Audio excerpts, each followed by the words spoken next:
Okay, so my phone ran out of memory. I've got all of these videos on my phone, so I've not deleted any. That's a shit ton of 1080p shit. Or 720 anyway. I'll talk a bit about existentialism, I think. So, one of the best quotes, my favourite quotes from the Existentialism is a Humanism, which is by Sartre, Jean-Paul Sartre, French existentialist brother. And he said, like, man is the sum of his actions, or man is the result of his actions, or the consequence of his actions. I think it's sum, a capital M for man, so man and woman, men and women. And there's no better way to put it, and it kind of refutes a lot of positive psychology.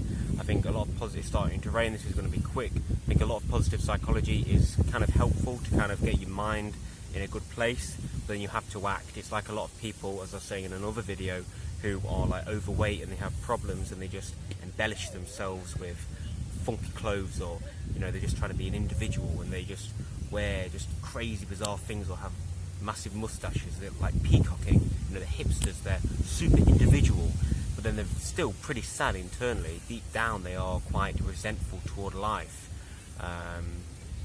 and maybe they feel a bit of ressentiment. Is that ressentiment? Nietzschean term, where you feel like resentment, but you feel like anger because you feel resentful and you feel like you can't give the revenge. I think that's what ressentiment is. It's like resentment, but a bit more developed, because you actually can't exercise those feelings you have. Like with resentment, you can at least try to take revenge. But anyway, so these people feel resentment, let's just say, toward life because they feel like they're victims.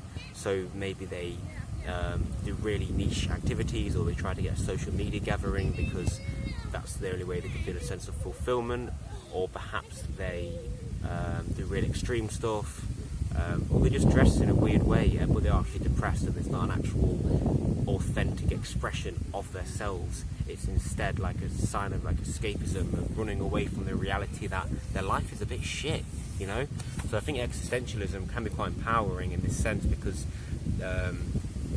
firstly it's quite daunting, because it forces them to take responsibility of the shit show that is their lives, and that perhaps is where self-help and positive psychology can actually come into some can actually be of help here, because it allows them to reframe the mindset so they're not so self-loathing, and then after they get past this process of self-loathing and overcoming that self-loathing, then they can start really taking responsibility and seeing that they are actually in control of their lives, and that's fucking powerful. But it's difficult because, like, for example, the other day when I really didn't want to go for a run, and just so many justifications I gave to myself, so many rationalizations. Eventually I went for a run and I really pushed myself, and it felt fucking great, better than normal afterward. It felt better then just doing a 5k when it was really difficult than it does now doing a 15k. Now I just feel kind of like, yeah, alright. So yeah, I think that's all I want to talk about in that regard. You can say like, yeah, Luke, this is where positive psychology I think can come and help, or stoicism, or whatever you want to call it. I'm not saying they're synonyms because they're not analogous to one another at all. Well, not at all, they are a bit anyway, to some extent, in terms of how they reframe your perspective. I'm not going to go down that train of thought. I'm not going to follow that. It's luring me, tempting me. What I'm trying to say is that you could say, Luke, you're in this good position, you're in Melbourne in Australia, it's a place, one of the least westernised places that's affected, one of the westernised places which is least affected by the quarantine and stuff, and I've got a lot of freedom and shit. Yes, but I can also say, oh yeah, I'm alone, I'm really lonely, I don't get on with everyone in the hostel. What do I do? Well, I can say I don't. I can just frame it like that. I can say X, Y, and Z. I can make myself a victim, victimise myself, and then people in great positions can say, oh yeah, but it's too easy, life's too easy and comfortable that I haven't got anything to motivate me, so there's no reason for me to do good. Or if you're in a really difficult position, you can say, well, life's too hard, I deserve a bit of kindness toward me. So that's where stoicism, that's where positive psychology and self-help can come in handy, because it helps you reframe that and go, oh shit, it is all up to me. I'm just looking at it in a bit of a fucked up negative way, pessimistic way.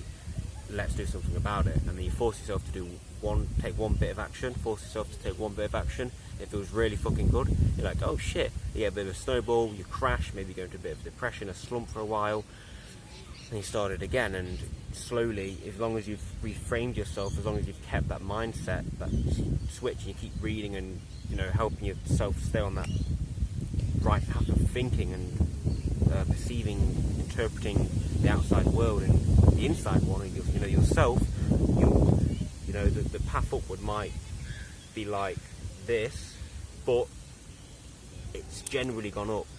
You know what I mean? Cool.